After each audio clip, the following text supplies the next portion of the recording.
Dynamite download.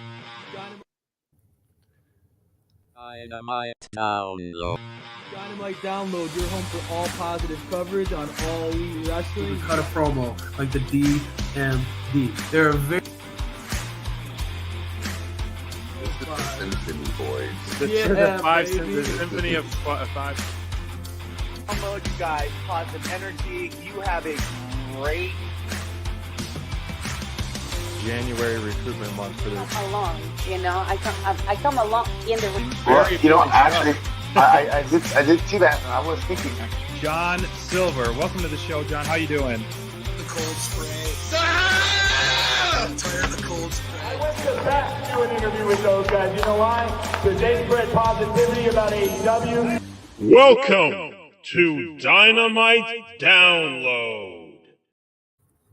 Yo, it's me, it's SPD and Finn again, my tag team partner right here.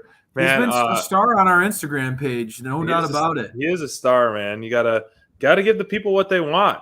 And giving the people what they want and watching our intro every single time is always fun. It's like a nice highlight reel just to see the journey we've gone from short hair SPD to interviewing Wardlow, the champ, and so much more and in between. And it was so cool seeing all those interviews come together, man. It really is a reminder of not only how far we've come, but how far AEW's come, and just to see the different talents and how they've grown and having their own moments in the spotlight. It's pretty cool, man. And we've been with this company from day one, and 2023 looks like it's off to a pretty hot start so far.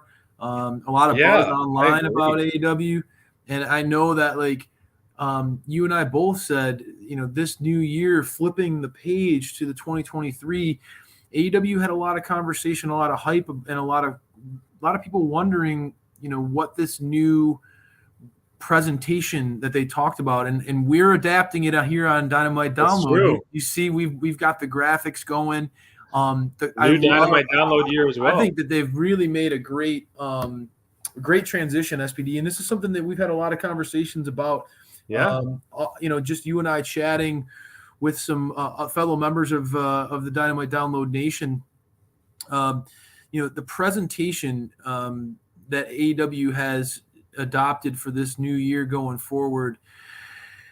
I want to hear your thoughts. I mean, I know that there are a few. You're somebody who always gets me. Throws those little entrances about the entrance, about the heel tunnel, and this is big. This is going to throw you off your game. You're going to have to start looking and seeing how things go. The heel tunnel and the babyface tunnel was one of your absolute caveats that you would pick up on. The little nuances that you would pick up on stories. This new stage set that they have, the new screen, the new camera, the new barricades, as they talked about on this week's episode. Walk me through it, man. What are your thoughts on the whole thing, the whole presentation? I think it was long overdue, and I think they really hit a home run with it. To us fans, I think a little bit will go a long way. And I think they did a lot, from the backstage step and repeats to this awesome new stage to the light up floor. It seems like they've upped their game with pyro as well that we saw this past week with the DMD entrance and the Jamie Hayter entrance and the Jungle Boy entrance. So I think their budget is improved on that, which is long overdue in my opinion. I mean, the whole point about watching a live show or on TV is kind of being wooed, not only just with the creative and the product and the wrestling. The wrestling hasn't changed too much, obviously, over the first 2 weeks, but we've seen some awesome matches. Of course. But adding the full package, the other elements that are controllable elements to really do that was much needed and welcomed, and I'm really impressed. The main thing I noticed this past week was the crispness of the screen, or it seems like they're shooting in a higher def, which is hard to say. And maybe the angles are a little bit different. The transitions are better. Even the sound quality. We've talked about sometimes in the past, there's been times in which the commercials versus the TV product can go up and down. It feels like they're getting the crowd just right. This whole these new changes that Kevin Sullivan and the AEW media team backstage, whatever, Tony has he's making some progress. Yeah. I like the colors, the red, the blue, the lasers, the lasers, very interesting. Obviously, like when we think AEW, we typically think of black, yellow, and white, but it's definitely it pops on screen. Sure.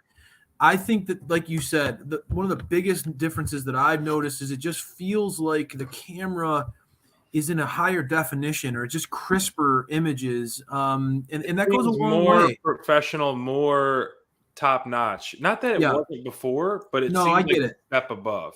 Yeah, that was one of the biggest things, for me as a diehard wrestling fan my whole life. I think that the wrestling product, the in-ring product, the actual wrestling with AEW has, to me, basically pretty consistently since its incarnation, been as good, if not better, than its competition, right? I feel like AEW really does an incredible job when it comes to the in-ring product. Yes.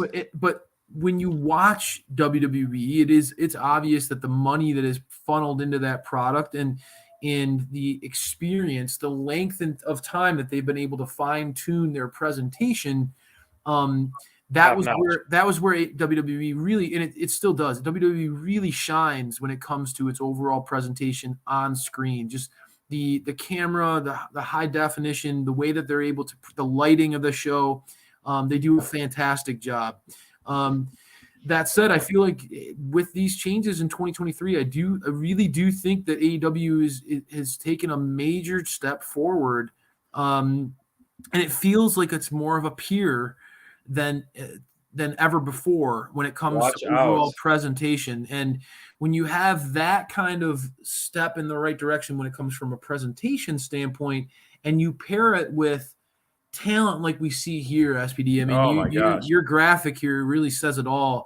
The star power that they have here, it speaks for itself. I think that this is, there are a lot of questions around AEW after All Out, and heading into quarter 4 of 2022. It felt like there was a lot of ambiguity as to what was next for this company. But as we charge forward into 2023, a lot of questions have been answered. The elite are back, which I know you and I have had a lot of conversations about. Like, you feel, you're pretty adamant that this company just doesn't feel the same without them. You have a strong world champion who's now engaged in a very compelling feud with one of the best wrestlers on the planet. You have a multitude of layers, and this is one of the things we talked about at the wrap-up in 2022 is, I really was pushing for, I want to see the next generation of talent start to get the opportunities, start to get the shine. And I'm not, and obviously, you see Jamie Hayter getting this title, getting a title run. Great. MJF is the world champion. But what I'm talking about when I see things like Hook being put in a good big position, and we're not going to really, year, right? Rookie of the Year in a pro wrestling, Action Andretti being paired in a segment with Ricky Starks and Jericho, right? You're clearly trying to see what I was talking about. Let's continue to build this next generation. Let's use the star power that you have now that's in place to set the stage for who's going to carry the torch moving forward. And you're starting to see things emerge. One of my favorite matches of the night, I think, really did an incredible job at setting the tone and setting the stage that, Jon Moxley versus Hangman Adam Page. This is what I'm talking about, right? Like, Moxley is, you say it even better than me, man. Moxley is the heart and soul of AEW. He has been the backbone of this company, a guy who has carried this company on his back through some really challenging times. And, I think is one of the MVPs of the entire brand. But this is 100%. A match. This was a match where he put, Hangman, the commentator crew talked about it at length. Hangman, this was an incredibly important match for Hangman's career. For sure. And these guys delivered. It was a beating. Like, these guys were absolutely physical. We knew it was going to be a complete ass whooping, not a traditional wrestling match. It was going to be a battle for sure, and it delivered on that. And not to cut you off, but I just couldn't believe I knew how physical it was going to be. Like, I was so pumped for that.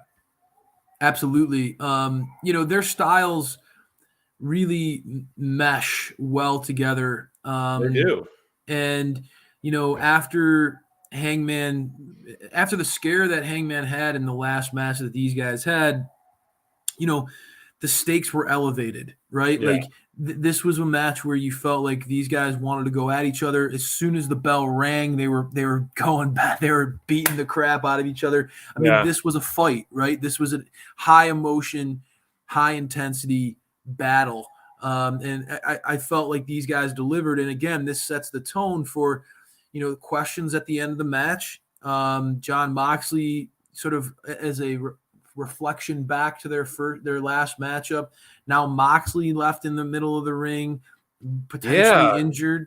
You've rarely have ever seen him kind of story coming full circle here. Yeah, story coming full circle here. And like you said, seeing Moxley vulnerable is not something we're used to seeing. So I love the booking of it. I think it was perfectly booked in the sense, and honestly, leading up to it, we talked about it, how this could be like one of the most sleeper feuds that are super fun. And I almost don't want it to end, but it would be fine to move on from here because these guys were cutting some killer promos, and the violence and, the true brawling that we're seeing out of it, a totally different style than, let's just say like a Danielson match or, an Elite or a Death Triangle match. It's so very fun. different. But the booking on this, I think everyone was shocked, most likely, and I was shocked because Moxley rarely loses. Clean like that. Yeah. But Hangman is the former champ. So is Moxley. This could have been a pay-per-view match by far. And I think it delivered. It was a perfect match to open the show. And for Hangman to go over on that, I think, they did the right thing. I think you need to push. This hurts Moxley none, in my opinion. I agree. And we're going to get into so much more. If Hangman lost, it would have hurt him more than Moxley would win.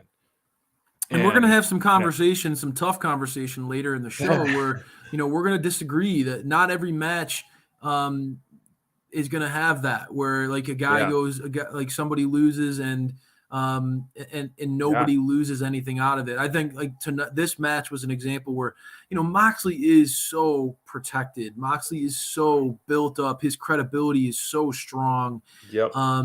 This is a guy who, and it's not, for those of us who love John Moxley and know his career, it's not just AEW where his credibility is built up. I mean, this is a guy who has literally put himself through glass, through barbed wire. I mean, this is a man who will put himself through hell for pro wrestling. And, I felt like I kind of am with you.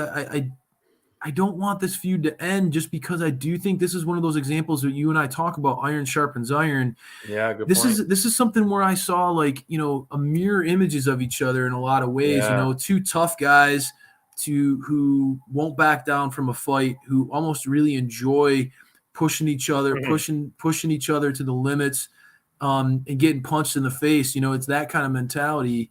I really enjoyed this, and I liked the promo battles leading up to this match. We've seen Moxley have some epic promos, and quite frankly, I think it's time to put it to bed. I think that there have been questions early on during Hangman's run in AEW of whether or not he could be a true top guy, and there were moments in his championship reign where it was, he certainly received some criticism. We're just going to say, Jim Cornette is a name that now that MJF can say his name whenever he wants. There were certainly some critics out there who questioned Hangman's ability to carry a promo and carry a true program or feud as a top guy. And I'll say in this feud with Moxley, I thought that he really shined. Yeah. He showed vulnerability. He showed like a human side of him where there was genuine concern about his injury. He's clear. He's a dad now, right? So I think that has really pushed the stakes that much more for his career and his livelihood. And I think that being in a face-to-face situation with a guy like Moxley, who is a legit tough guy, who will challenge you and put you to a test. I thought Hangman responded. I think that I'm curious to see where it goes from here, because it felt like this was a moment where maybe Moxley will finally get a little time off. I don't know. Right, he was supposed to have time off earlier. It's hard to imagine last year AEW without Moxley and Wardlow at the same time, and that's just a testament to the depth of the roster. Yeah, and we know FTRs. We know that our guys, the Guns, have officially FTR a funeral. They gave a funeral for FTR, so there's definitely going to be some of our favorite acts off of TV. But again, this roster is stacked, man. It's actually at times it feels like it's too deep. And so You're right. maybe having moments where a guy like Moxley, who, let's be frank, you're not going to have John Moxley in an undercard feud, an undercard promo or segment. He is going to be a top level guy, and there's only going to be so much room for those kind of programs on your week-to-week television. When Moxley's involved on your show, you're going to give that man time. So maybe this is finally an opportunity for Moxley to get to rest up a little bit, to heal, to take that break that he was supposed to take after he dropped the belt. We know that didn't work out, right? He was, because of what happened with Punk, he had to be rushed back onto the scene and kind of save the day, as Moxley does, right? So maybe this is that opportunity, because it certainly felt like that at the end of this match. Hangman beat him down pretty convincingly, and as you said, left Moxley in a position where we're not used to seeing him. So in what better way to catapult Hangman to that next level again than to have him put Moxley on the shelf, right? So I'm curious to see what's next. Not many people can ever say that, have ever, not necessarily just in AEW, but in general. And so to Moxley unselfishly do that for him is pretty cool. Tip of cap to him. He's really seemed like such a team player as of late. Moxley for sure being that backbone. And I was looking up Adam Page's title defenses. I mean, he beat Kenny Omega, he beat Danielson, he had a draw with Danielson, which is kind of odd. Danielson being one of the early contenders for Hangman, and now being an early contender for MJF. He beat Lance Archer in a Texas death match, which was incredible. He beat Dante Martin, Takeshita, and then he beat the person that we're going to talk about next twice, Adam Cole, baby. I got to wear this shirt because, I'm happy for you, bud. Quite a surprise and perfect timing for them to re-debut someone named Adam Cole, and boy did he ever cut the king of all king baby faces promos. And what's great, I mean, he made it real. It was a real promo, and the fans never really, even though he was a heel when he was 6, 7, 8 months ago, fans still cheered him so much. And so now you're just going all in, and now we got ourselves one of the top baby faces on the program, just like that. Agreed. And everything he said was perfect, spot on. And it's going to be so fun to cheer for him with his entrance and all that. And as you've talked about in the past, a small underdog baby face is fun to chase and fun to watch. And Adam Cole, which is going to be pure gold when we see him and MJF go toe to toe in terms of on the mic down the line. That's a program. Like 4 or 5 months. Please milk that to the next pay-per-view, which would be a lot of fun. But what is your thoughts on this surprise? Well, I thought it was excellent, right? As a guy who's watched Adam Cole for years now, the reason why Adam Cole always seems to work as a heel is because he is such he leans into being a scumbag, and I say that with a lot of with a smile on my face. The guy he's a mastermind. He's great at manipulating his own friends. He's always willing to take that shortcut to stab somebody in the back. He's got a tunnel vision, right? This man is, and he said it out. He said it straight up, even in this incredibly well well-worded, well-paced babyface promo. He made it very clear. He's coming for everybody. The people in the back better watch out. He wants to be at the top of the mountain. And, again, this is an example. Like, I like when a guy, it felt like you said, it felt like it was very real, right? Yeah. He acknowledged even again, going to the critics, his run where he came out, he had a feud with Orange Cassidy. There was some ambiguity as to, where does Adam Cole fit in the main event scene in AEW? Right. Undisputed Elite came in. This is a guy who everywhere he's gone has been a world champ. And so, now it's almost it's kind of a beautiful thing where like he went through this really challenging chapter professionally and personally. And I think it's going to propel him to be the man that he's supposed to be in AEW. As a guy who loves heels, I think Adam Cole is really great. He's really great at kind of doing those underhanded things that make you like boo the guy and hate the guy. But there's always something about Adam Cole that he has that charisma. So even as a bad guy, he always is that type of bad guy that you want to root for. He's got that charisma that in spades. And I think, a smaller guy, a fun move set, an awesome theme song, right? A great theme song, a great chant that the crowd likes to be a part of, and now you have this story that you add all that to, right? Now you have a comeback story, a guy who literally potentially had his career could have been over. And his promo where let's be real. Waking up in the middle of the night, what is going on with me? What's happening to me? It's one of those promos where you could close your eyes and you could see the vision that he's painting for you as a fan, stripping down the walls. This was real. There was some sincere emotion that he had in this. And you pair that comeback story with a guy who has this much natural charisma. And again, I know you've been rubbing it in my face a lot. The DMD, it seems like she's starting to get these kind of reactions from a babyface perspective. Oh yeah.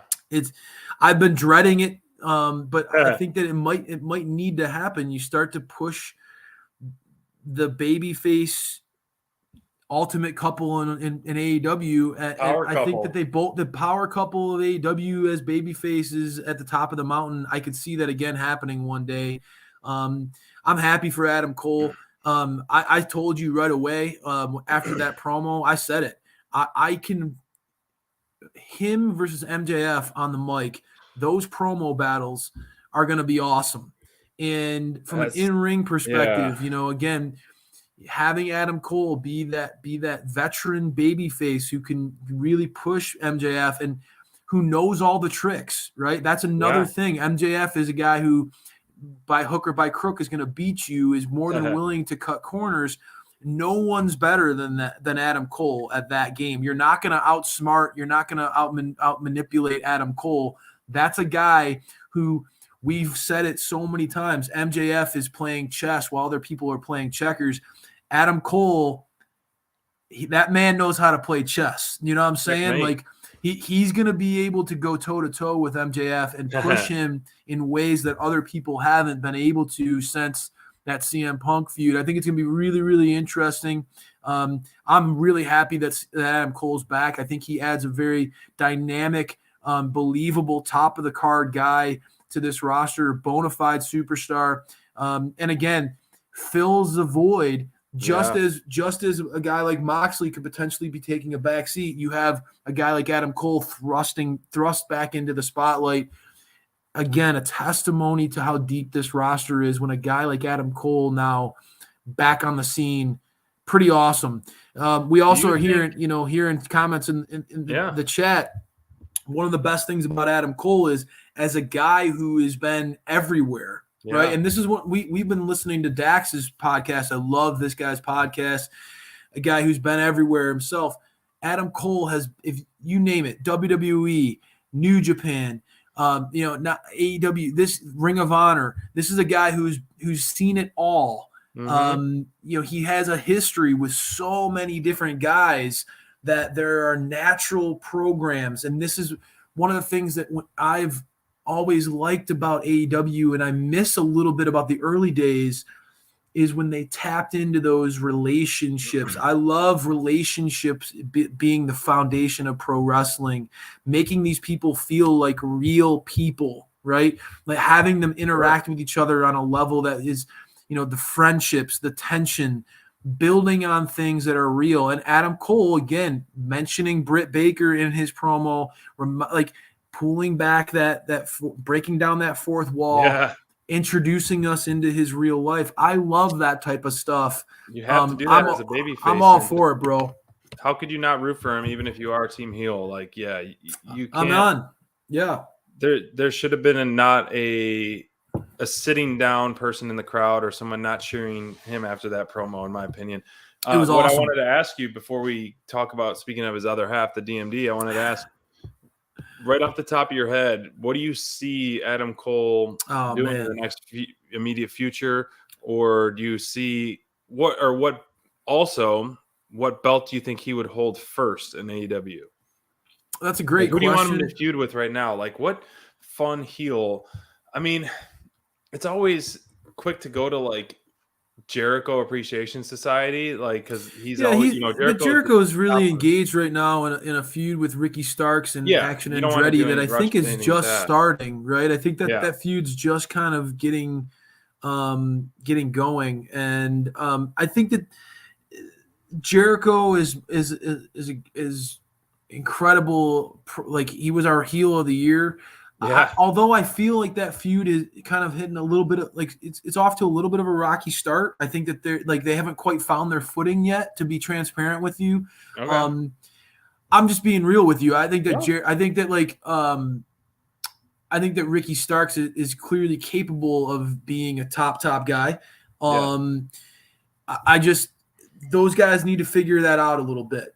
I would be really curious about and like, immediately you want to see him being involved in a program that means something and has some gravitas to it, right? Like has some stakes. Scoot took it. I mean, I mentioned earlier, I mentioned that he's been everywhere, right? Ring of Honor he has a history with Ring of Honor. Samoa Joe feels like a guy who could potentially drop that belt. Right, he lost to Darby. I feel like Joe is a guy who can come and go. He's at the stage of his career where you're not going to have Joe out there every single week. Personally, I think that Joe is a guy who I love watching his in-ring work. One of my all-time favorite heavyweights, just an absolute beast in the ring. But I'd be curious to see Adam Cole being the ROH, television champion. I'd be curious about that, right? I think that could lead to some that in and of itself. Two veterans who, again, could dial up the promo game. Joe's not going to back down. I think that would be curious. Again, it's his first week in, coming back. I think that you need to have him have a long-term goal of getting his eyes on MJF. I want to see that program. So it would be curious if he ended up becoming another champ. But there are countless options, SPD. Where's your head at? Because I think that you're kind of taken aback by the Samoa Joe thing. I go there because he has that ROH background, and it immediately allows Adam Cole to be put into a position where he's in a high stakes feud. Where do you think? This is what I would like to see moving forward for 2023 is less ROH on AEW television. I agree. I think you need to take a back burner. I think the ROH champions that we have currently are fantastic, but I think we need to have less defenses of ROH and features of ROH on the show. So that being said, I don't want Adam Cole, even with his history, to do anything with Ring of Honor, in my opinion. I think you start to plant the seeds early now for MJF. I want that MJF feuding feud so with bad. Ethan Page and the Firm. Wow. Ethan Page and Adam Cole, Mike Battle would be top-notch stuff. Love that idea, dude. You know, and Sophie as well. So, and then I mean, I honestly would like to see Adam Cole with the TNT title after Darby has this run, because you've talked about it before. You're the conductor of the Darby Express. He has been one of the best, if not the best, TNT champion that we've had. So it's nice to have him kick off the new year with the title and defending tonight. You know, in 30 minutes he'll be on Rampage defending against Juice. So this will already be his second title defense in, a week and a half, which is pretty impressive. So if we're going to get Darby every week on Rampage, since it is the TNT title, that's great. I think that's great for ratings. I think that's great for business, but that's where I would like to see him go personally. Man, I mean, there's so many options with a guy like Adam Cole. Yeah. I love that idea personally, because I think Ethan Page is a stud. I think that Ethan Page is really a huge ceiling, and having him be in a legit program with a guy like Adam Cole, that's a great call by you, man. That would be not only give Adam Cole an opportunity to beat a top mid card, upper card guy like Ethan Page, but give Ethan Page purpose, have him be there, have a weekly program with a guy like Adam Cole. And we talked about promos. I mean, Ethan Page can cut a fiery promo. That dude is killer on the mic. Adam Cole and Ethan Page on the mic would be awesome. I love that idea. Looking at the roster, I honestly think that he could interact with a lot of these guys. You're curious as to what Roosh is doing, what his long-term goals are. I think Adam Cole versus Roosh could have some great matchups. Yeah. And again, babyface, you could have Roosh and Preston Vance, kind of now the heel turn, Preston Vance. He could be Grosso. He could. Sorry, I didn't mean to butcher his new name. But that again, going against the numbers, that could be curious, right? Those could lead to some cool matches. But regardless, a guy like Adam Cole is so versatile that he's going to carry his side of a feud. I like that idea that you made though with Ethan Page. I think that would be a really cool. Because that plants is very highly charismatic. Yeah, plants that little bit of seed of glimpse of history with Ethan Page and MJF. Yeah. Yes, that's a great call by you. I like it. And again, it wouldn't just have to be him versus Ethan Page. It could be the whole Firm, right? I love the idea of giving, and again, if you're going to solidify Adam Cole as a babyface, having him go against numbers, that's a really good call, SPD. Yeah, I hope so. I'm anxious to see where he gets booked first. Hopefully we find out more this week, and we don't. He doesn't just sit in the back for a couple more weeks. I want to see more feature of him. I mean, after that kind of debut, you got to have Adam Cole up every front week, center. You every have week, to have even him if he out doesn't there. wrestle till the pay-per-view, which is fine. Yeah.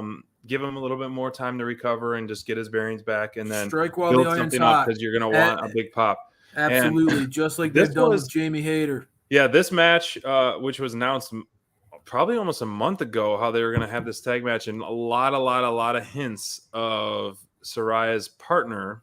And then, we thought it was going to be a surprise live, but she picked Toni Storm the week before, which I love the way that she did that promo, turning her back on Sheeta, and what we saw to Sheeta out of this match. And so the women's division is really starting to shape up to be really exciting stuff right now, with these four plus Sheeta. Who knows what else is going to happen in and around this? I mean, tonight on Rampage, we're seeing a street fight, which is going to be pretty cool with those four women involved in that. So the depth of the roster in the women's division is really exciting. But I have to say, man, the Pillar and the Killer, there's no one that's going to stop those two. I mean, these OGs, these original AEW day oneers, they are the backbone of the division, and they are the fuel that keeps the division going, and no one's going to stop them. Even if you have the multi-year vets of the Saraya and Toni Storm and Jamie Hayter and DMD, no one's slowing them down anytime soon. No, man, I felt like this was,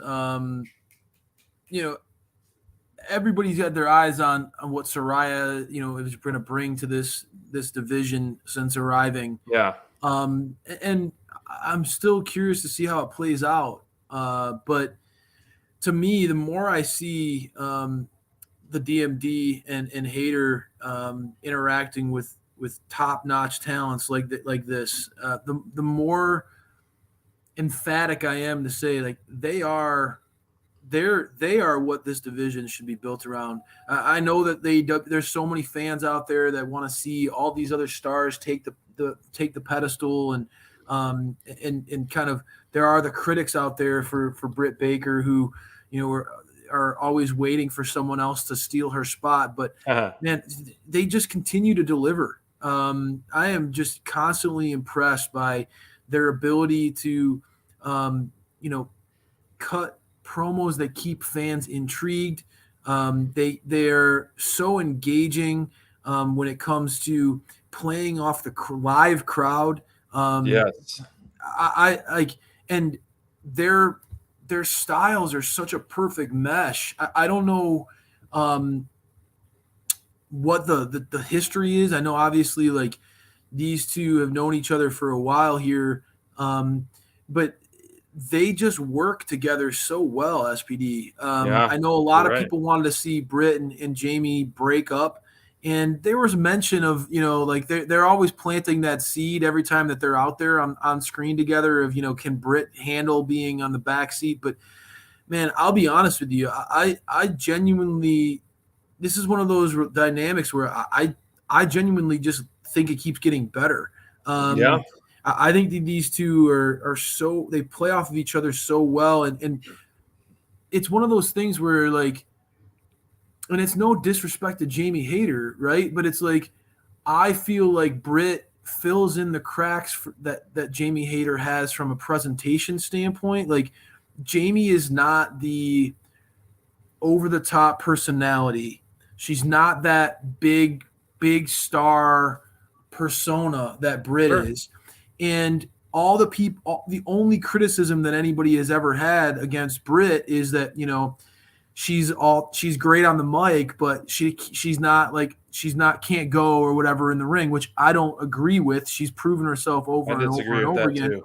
But when you have someone like Hayter in her corner who truly, like, I mean, Jamie Hayter is one of the more physical competitors in the entire company. Her offense is always so crisp, so powerful. And I'll be honest with you, man, like, watching this match, I don't want to be disrespectful to anybody in the ring, but I felt like the Killer and the Pillar really carried this match in some ways. They shined in this match above and beyond. I was so impressed by these two, and I hate to sound like just a slappy for Britt, because I know I've always been in her corner, but I just think that, like, the more situations she gets put in, the more she proves her worth. Yeah. This situation, like, Saraya is still, to me, and I'll just put it out there, I think it's very clear that Saraya still is shaking off the rust. She is not she's not the in-ring competitor, and I think her personality is definitely there. She has a star power to her that I want to see her get there, but she's not what she was when she was Paige, right? And that's no disrespect, because at one point in time, Paige was one of the greatest women competitors on the planet, like, period. So I think that Saraya has the opportunity to get back there, and it'll take some time. She's been off for a long time. It would be very unfair for us to expect her to come in and just start and hit the ground running and be that true at that level, right? I think that she has that potential to get there again. But when I see Britt and Jamie in this match, I just continue to go back to them, and I'm like, man, these girls, they got it, man. They you could put them in there with a broom and they would keep me, I would be entertained. I genuinely mean it. Like, the crowd eats out of the palm of their hands. And you see how over Jamie Hayter's getting now as champ. This title run is working dynamically. Like, just it's hitting. There are very few acts in all of pro wrestling who just seem to get it, like Britt. And again, at the year-end awards, I gave her these props, and I'll say it again, like everything continues to revolve around her.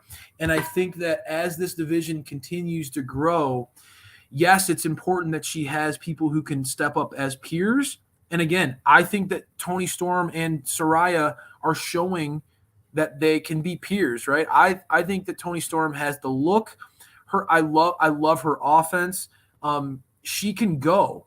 Brutal moves as well. Yeah, I'm very impressed. I almost picked her as my top woman performer of the year too, because of how well she carried the division when she needed to with her in-ring work and her impressive promo stuff, going toe to toe. I was very impressed by her promo work. I've always known that she could go in the ring. A beautiful woman, has a cool presentation, kind of a rocket, like that rock and roll kind of vibe to her. Yeah.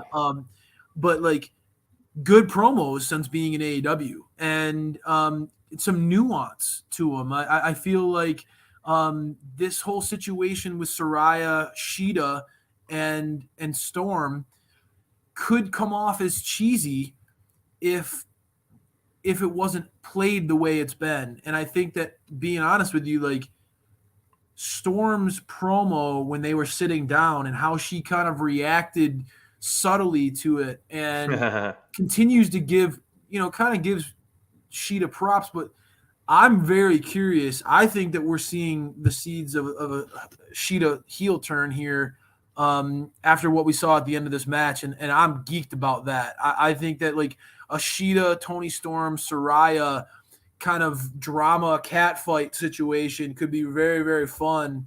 And Britt and Jamie could step back and smile, watch it all happen, and kind of watch these women eat themselves just to destroy each other. Jamie, I have a feeling that Britt and Jamie would be more than happy to sit back and watch that happen. And as a fan, give it to me, man. I think that that could be an awesome program. We saw what Shida can do when she's given an opportunity. Every single time that woman delivers in the ring, dude. So I would be, I like that. Did you see what she said? I didn't see that. I have been off Twitter, so very, very curious to see. Like, that's something that I saw. Yeah, man, I saw some seeds planted. That's a pretty bold statement there by Saraya. You're right. Shida's going to have to answer it. Very, very curious to see where they go with that. And again, for those fans out there who always want to say, like, where are the other feuds outside of Britt?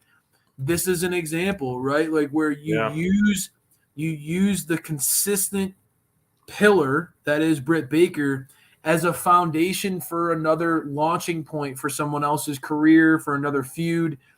And that's what happened here. I have a feeling that we're going to see some really compelling, interesting programming out of the women's division moving forward, and having a Shida potential heel turn. We haven't really seen Shida's dark side. She'd be a perfect heel with her violence and her awesome offense, and doesn't really need to cut crazy promos. Can just scream a lot. Sound like killer. Has the weapon, Yep. So how MJF, which we're going to talk about next, has the ring. She's got that kendo stick she's been traveling around with for a year plus. It seems like. Before we talk about MJF, I got to ask, Crayfish, call it. Are we going to see Mercedes Moné in AEW? Call it right now. Put it on the record. I think Tony's going to make it happen. I do. I think Tony's going to make it happen, man. I'm not going to bet against him. He's done so many things. Like there's been so many names that have come through the doors at AEW that we've all been shocked. Have been mind blowers, right? I mean, so I don't think it's impossible at all. I think Tony's made it feel almost like the odds are higher that it will happen than it won't. I mean, he continues to make himself. I'll just say this: he continues to spoil the fans with huge debuts, huge moments. We've seen some live and in person. He's awesome at it. And would this be the female version of a CM Punk debut? I think so. I think that she has proven like she has some crossover appeal. I know that that's a long-term goal for Mercedes to kind of be a bigger like entertainment star than just pro wrestling. So she does certainly. She's dabbled in things like The Mandalorian and things along that, where she certainly has that ability. We see that she's already gone and debuted in New Japan, right? So we've seen that she's willing to. The WWE chapter is over. So if that's the case, I think it's only a matter of time. Where else would you go? You can only, New Japan, obviously, Osprey, Jay White, and those other names are very comfortable. We're seeing there. Juice. We're seeing Juice. They're coming very comfortable in New right. Japan, right? But there's that taste you want in back home, on the mainland. So we'll see. We'll see. I think so, and like.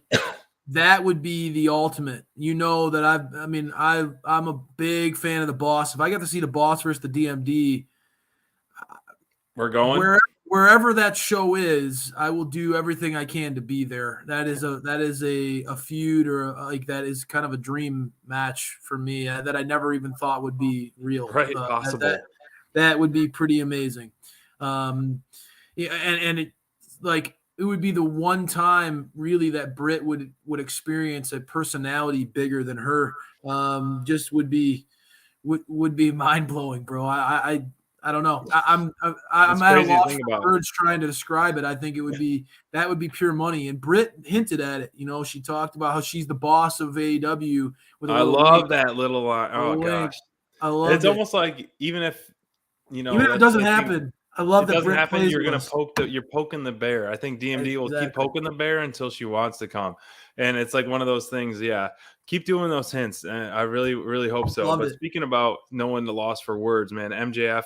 As we're gonna keep pushing through the show, leading up to Rampage, I guess we got to run through this pretty quick. Rampage is starting soon. 15 minutes. One of my favorite things of this promo. I mean, I know how you're kind of indifferent right now with MJF, but I'm not indifferent. I'm off the MJF bandwagon. I am all for MJF right now, man. The guy is being such a sleazer. He is the best when he's this heel. But the thing about when he is like the top-notch heel, I want him to get back to where he is insulting more and more people. I mean, he did tonight, or on Dynamite. He insulted a lot of celebrities and other people. But however, I want him to really dig deep, even deeper. I mean, he did talk some stuff to Danielson in some comments to Takeshita. However, I think what I've liked about him as of late since his return is his ability to let others throw the punches back. Ricky Starks promo, I talked about this with you before, how he was allowing Ricky Starks to get those jabs and those one-liners in. He wasn't interrupting him. He wasn't doing like what Eddie Kingston does, is interrupt people nonstop. That's his passion. But I think MJF, you can see him being like that Ric Flair type of heel where he'll react like, oh my God, like react like over the top. Like you need that. And I think he's being such a team player. And as much as we hate MJF is a team player. That's the thing. Well, one of those things is like, you gotta be in a seller. And what he was doing with in his matches as of late and in his promos as of late, I think he is not being as selfish as he was in the past. I think he was very selfish. And when he is in the ring, honestly, you got to give the devil his due. He's good in the ring and he does sell. He sold like crazy for Darby. That Darby match, that was over a year ago. And it was a really, really, really, a match that I did not expect to be as good as it was. It was fantastic. And when MJF ran full speed up the ramp because Danielson, it was the funniest thing. He literally ran full speed. I was like cracking up because he was running so fast away from Danielson, and he's been booking so far away from Danielson. I don't know. I think this will be the biggest notch on his career. It says a lot. He beats Danielson. I mean, he beats CM Punk. It says a lot. I think he beat CM Punk, but there was an Iron Man match for 60 I minutes know, against and that Danielson, makes my stomach anybody. curl. That's Well, the what thing is, makes my stomach curl even thinking about that. Him beating Danielson in an Iron Man match if makes he me want beats to him vomit. in a convincing fashion for you, will he have won you over? Won you back No, over? it's the opposite. No? I like it makes my stomach sick thinking that they're gonna have him have him beat Danielson in an Iron Man match. It makes Which me no want one to vomit. should. It just Which I makes me agree. absolutely want Hey, to vomit. I am the They are biggest so all Danielson in is on on my MJF. Mount Rushmore. I get Danielson it. is on my Mount Rushmore. No, I And get it.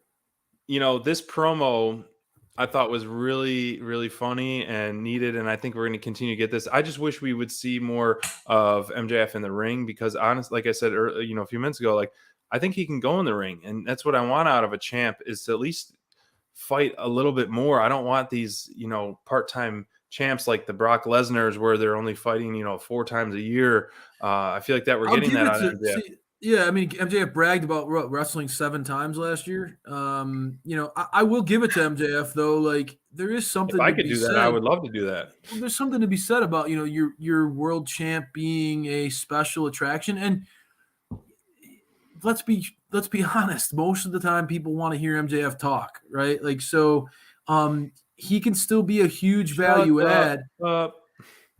And on the grander scheme of things, in AEW, there is no shortage of guys who can kill it in the ring. There's no shortage of guys who are absolutely phenomenal in-ring pro wrestlers, right? Like, so, and the main event we're going to get to in a minute. Like, there are a lot of guys in AEW who can go in ring. There are only so many guys who are the type of personalities who can capture an audience with a promo or just his mere presence like MJF can. So for 5 to 10 minutes, great. I can't hate on how they're using him. Like I like that his matches feel special. I like that there's always sort of a chase that builds up to his matches. You know what I mean? Like he's the type of guy who like if he was getting matches all the time or more regularly, it wouldn't feel as special when he finally gets somebody who punches him in the face. You know what I mean? Like there is that buildup of like, man, I just want this guy to get knocked out. And I'm there. Like, I'm just like, I just want Wardlow to come back from injury already and powerbomb him into oblivion. I'm so sick of him. But that's what makes him a compelling character, right? Yeah. Is that like, they drag it out. They stretch it out. And they make you want to see somebody finally get their hands on him. And there's money in that, right? And MJF's all about money and gold. There is money in building. And one of the biggest things about AEW that like there are a lot of matches that they've had that could have been monstrous matches if they slow played them a little bit, if they built them a little bit more. Sure. MJF, they do a great job at making every match he's in feel like a big deal. So I actually kind of like that part of MJF's presentation, and I don't want to see him wrestle much more than he did or last year. I think, maybe as world champion, you had a few more matches here and there, but I kind of like that. Less is more in ring.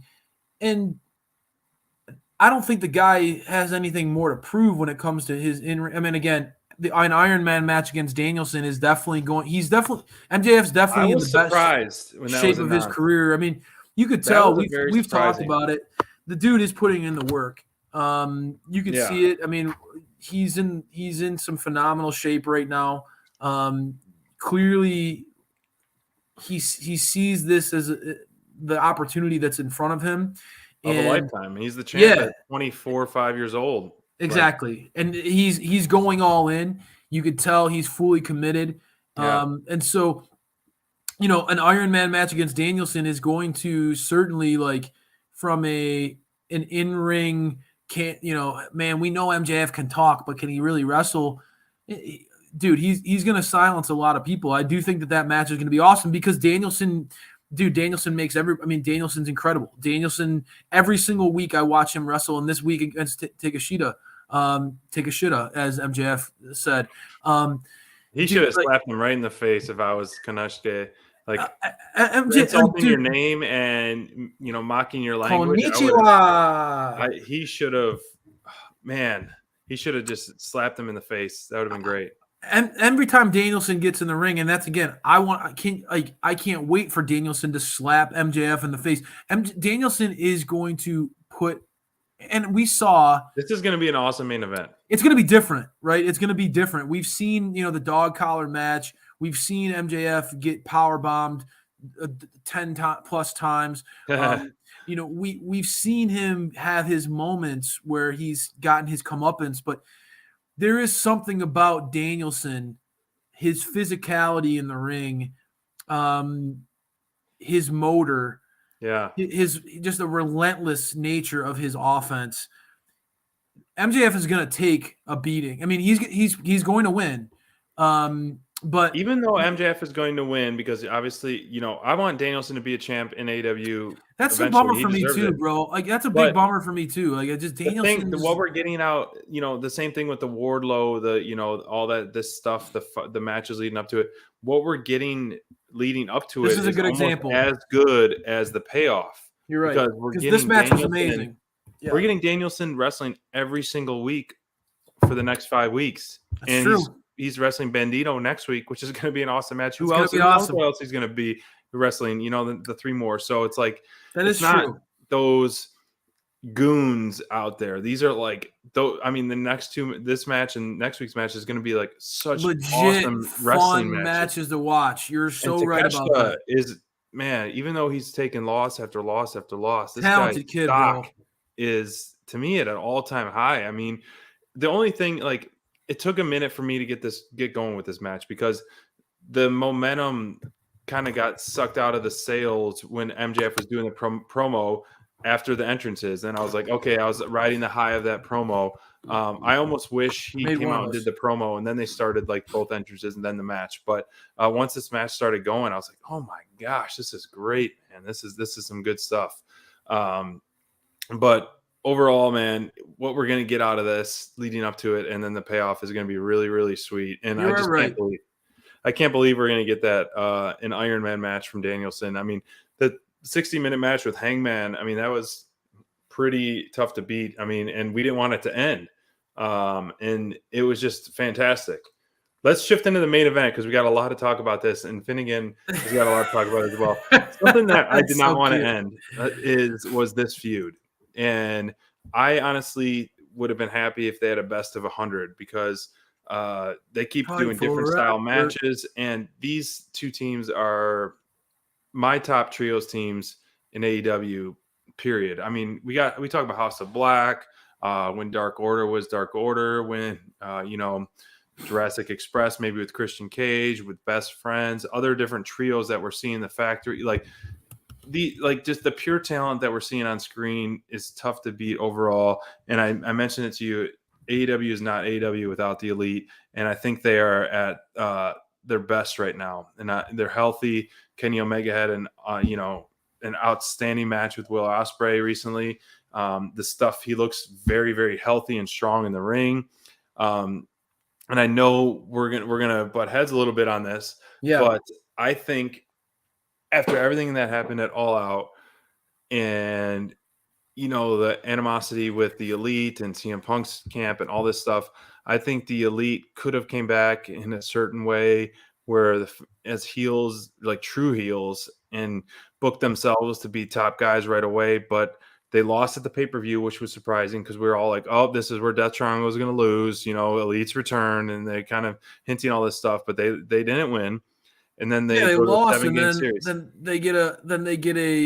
they lost because the other team cheated, and then they immediately get an opportunity to win them back. And I don't know. Because the matches are so good, Tony wanted a 7-match series. You don't need to convince me on that, right? Like I've said it like I've said it on this show. Say it again. I've said that like Death Triangle and the Elite. You could, like, if I was Tony, I would just book these guys against each other. I've said that literally. I would just book these guys every other week. I've said that line, and so you don't need to convince me that this is a feud that, you know, it's a plug and play. You throw these 6 guys in the ring, and you know that they're going to freaking deliver. They're going to make the crowd. And they're going to have the crowd's jaws drop. There's going to be moments in the match where you're going to just be like, "What did I just see?" The creativity. Yeah, I mean, their creativity, their how crisp their offense is, the way these guys work off of each other. All 6 of these guys, absolute freaks in the ring. Amazing, right? Not everybody's into the acrobatics. I get it, right? But I find the creativity that these guys bring to their offense fun to watch. It's unmatched to the creativity. I think that the selling is that you know, sometimes gets lost, like sometimes can get forgotten. But I'll be transparent with you. I think that these guys, all these guys, don't get the credit that they deserve when it comes to selling. I think the Bucks bring more psychology to their matches than a lot of people think they do. I think that the Bastard is one of the best on the planet when it comes to selling individual moves. When it looks like he gets murdered at least, you know, half a dozen times in a match, it feels like there's someone can go limp like that. Oh my god, he's just incredible at it. You're not gonna hear my argument that, you know, these guys don't bring it. They bring it. They were like, again, I feel like I'm so shocked that after I got to see a best of 7 between guys that I genuinely love, I have a bitter taste in my mouth. Wow. And that's a very like disappointing feeling, knowing how much I love this. I love the talent involved in this. I don't agree with you at all. I don't think that the Elite took a humble approach to this whatsoever. I'll say I do agree that this company is better with them on the show. I think that they are the core of this company, the foundation of the company.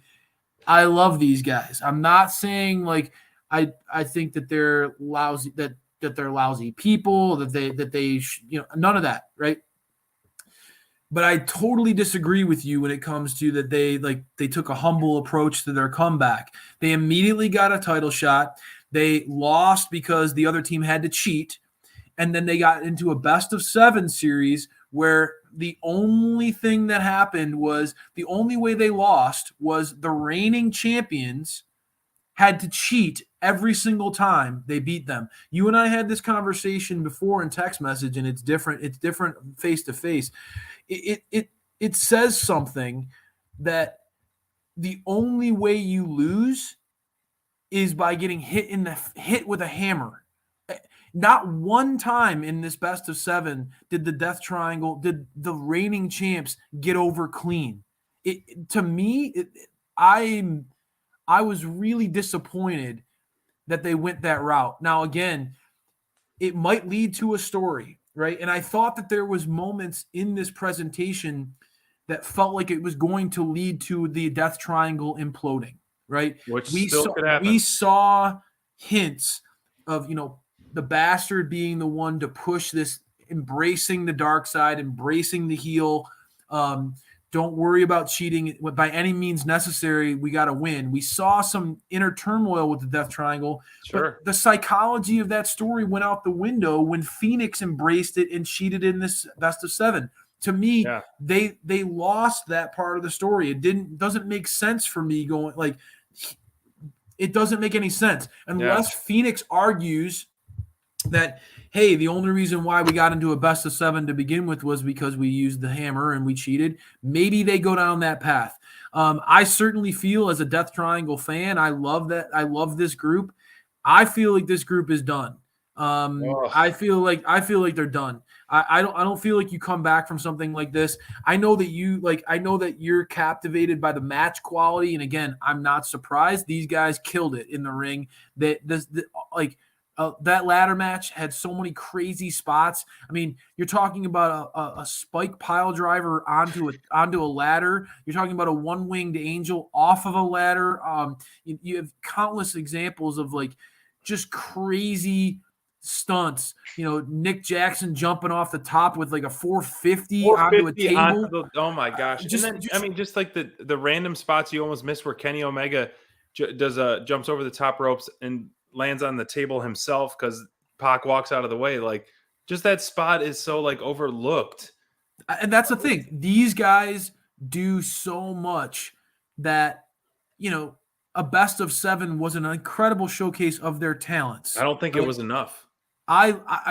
Dude, I'm telling you, like a lazy booking, I could see these guys all go at it, best of 20, best of 30. I agree with you. Why would, I know we're not going to get that, but as fans, no one would complain about that. Well, you hear it like pretty much every time these guys fought, the fight forever chance broke out, right? Yeah. And their styles complementing, this goes to the core of the makeups of this group. The Lucha Brothers and the Young Bucks. Not only are they two elite tag teams, but their styles in ring are really great compliments of each other. The Bastard Pac and Kenny Omega, going back to the very early days of AEW, really treated as peers. I want to see that singles match in the ring. Back again. I love those guys in the ring together. Treated as peers, but their styles in the ring go really well together, right? Like both very crisp offense, very sudden, impactful strikes. The Bastard being able to integrate a little bit more high flying, while Kenny has a little bit more size, a little bit more power to his game. They just play off of each other so well. So again, I love both of these teams. I just leave with a very bad taste in my mouth when I say the Elite looked like absolute superheroes. And I get hey, coming on the scene after having a less than ceremonious title, they had to get their title stripped from them.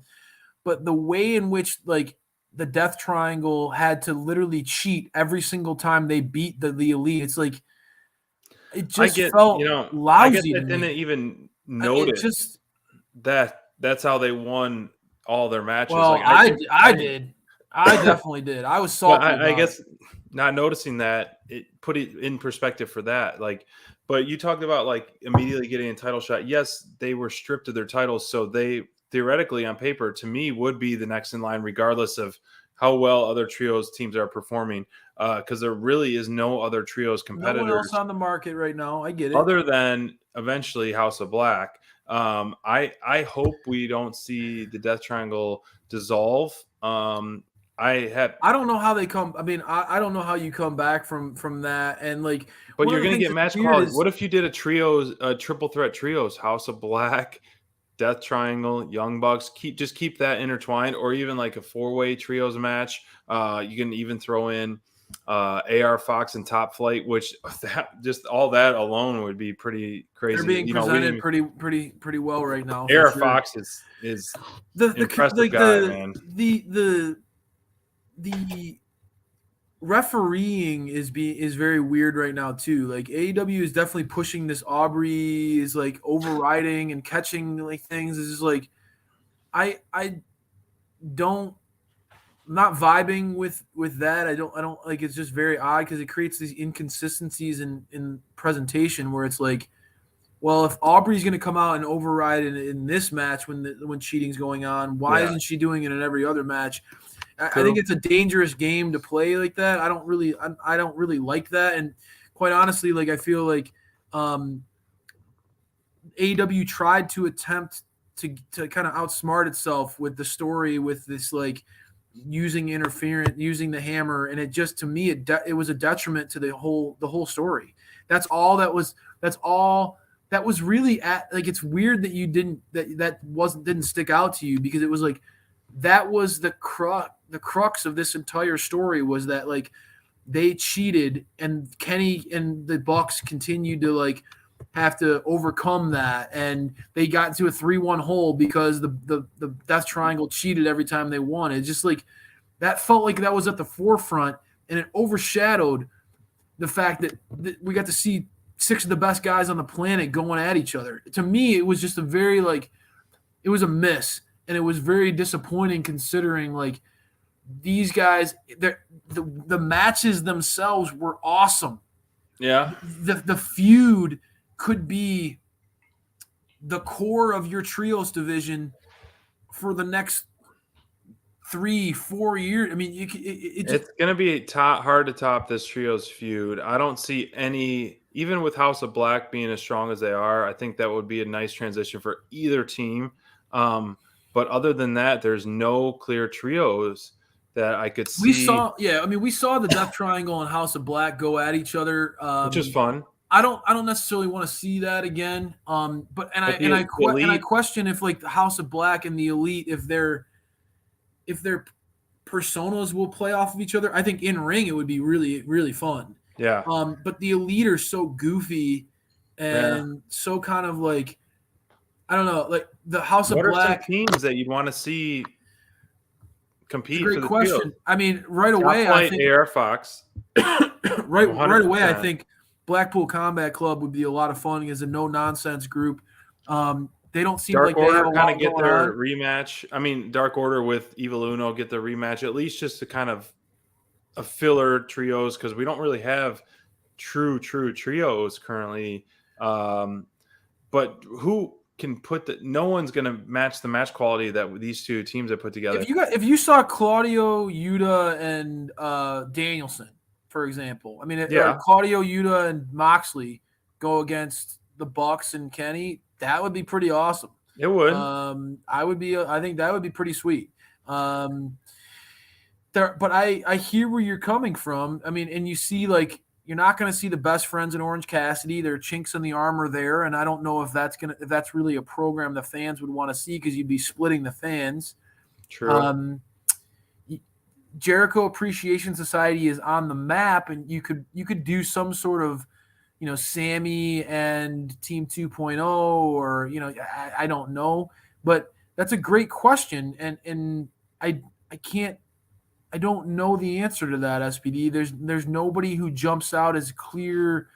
Right. I mean, I know you're saying you don't love ring. I for the most part I agree with you. I'd like to see ROH kind of take more of a back seat, but I think that Matt Taven and Mike Bennett. Mike Bennett had a shot at Darby. I like the Kingdom. I've told you when they debuted, I'm a big Matt Taven guy.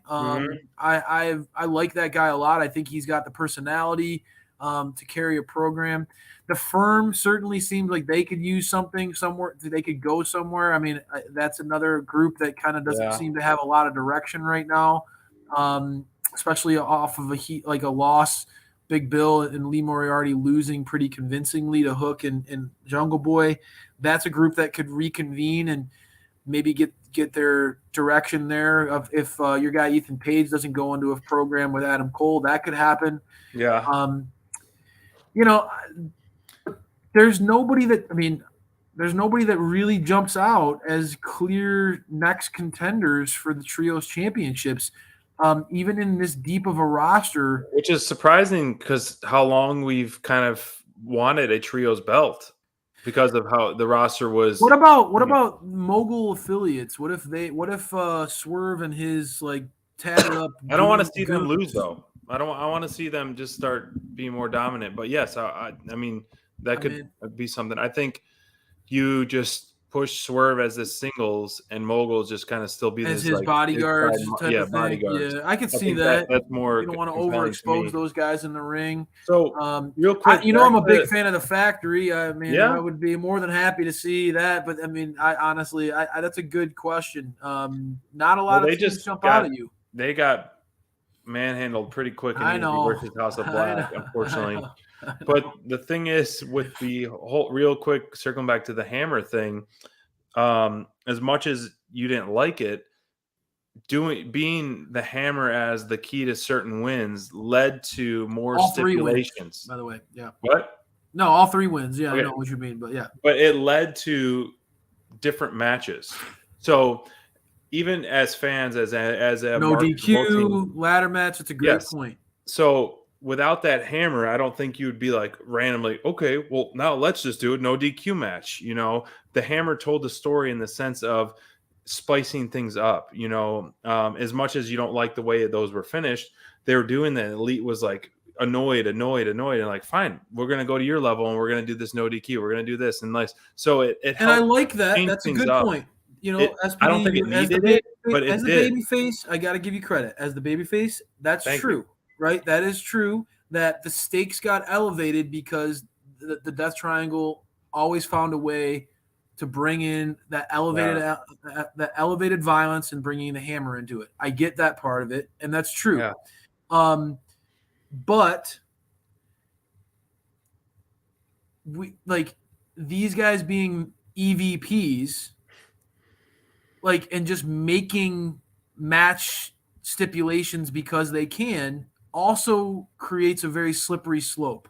And fresh off the heels of what that whole ugliness that went down for the reason why they were stripped of their belts to begin with, I don't know if that was the smartest play. It opens up Pandora's box, and unless they want to lean into really embracing being like the EVPs and I don't know if they champions go that.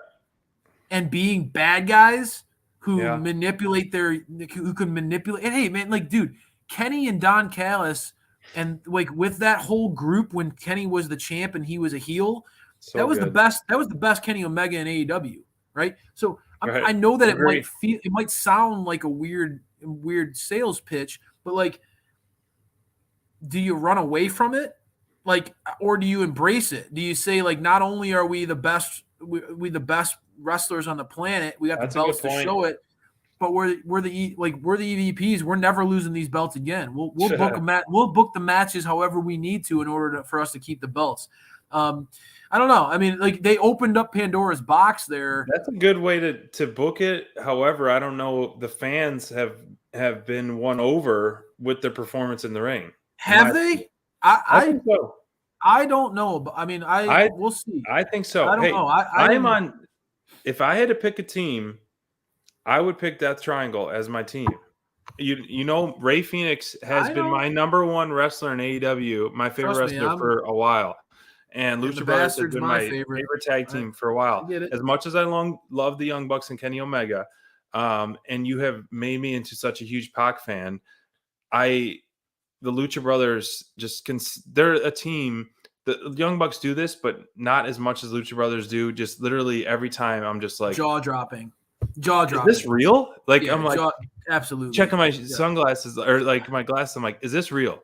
Yeah. And so, you know, I'm a mark for those crazy flips and innovations and creativity, and no one does it better than Pac. I mean, excuse me, Ray Phoenix. Than Ray Phoenix. But Pac's offense, he's right there with one of those, you know, one of a kind type of offenses.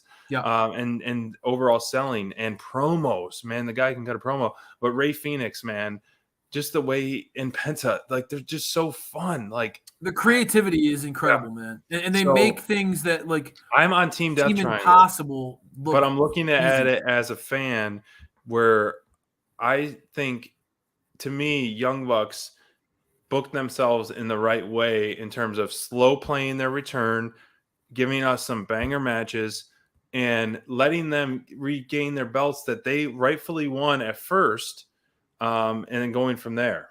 I think they lose this series, which would have been fine. But my argument was never that the Death Triangle should have won this series. The Death Triangle had a nice run.